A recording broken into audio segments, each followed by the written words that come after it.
ఆ దుమ్ము దులిపారు నా కొడక నువ్వు. నా పోలికేనే మరే.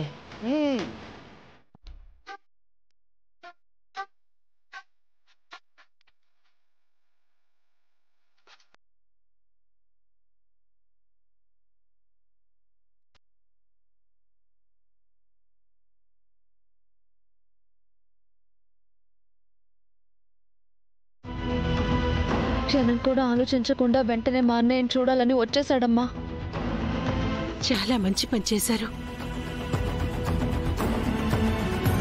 డాక్టర్లు ఆయన ప్రాణాన్ని నిలబెడితే మీరు మీ బాబాయిని తీసుకొచ్చి ఆయన ఆయుష్ని పొడిగించటంతో పాటు ఆయన పరువు ప్రతిష్టని కూడా కాపాడారు. అది మా బాధ్యత పెద్దమ్మ. మీరిద్దరూ ఆడపిల్లలేనా కొడుకుల్లా ఎంతో బాధ్యతగా తండ్రి మనసు తెలుసుకొని ఆయన సంతోషంగా ఉండేలా చూసుకుంటున్నారు.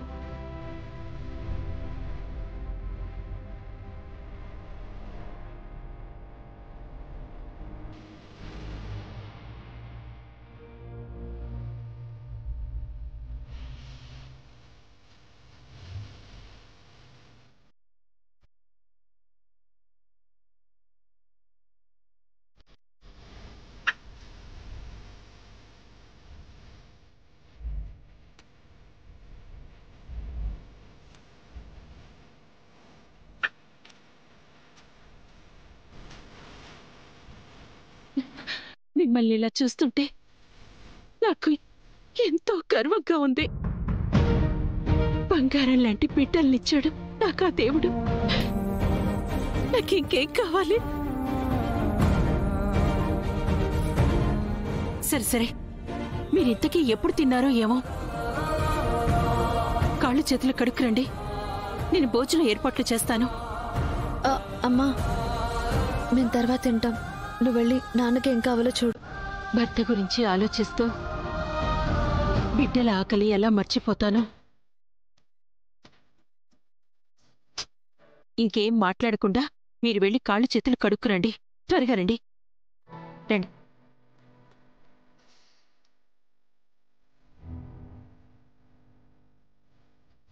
బాబాయ్కి ఆస్తి ఇచ్చామన్న విషయం పెద్దమ్మకైనా చెప్దామా? ఇప్పుడు వద్దా అద్యా,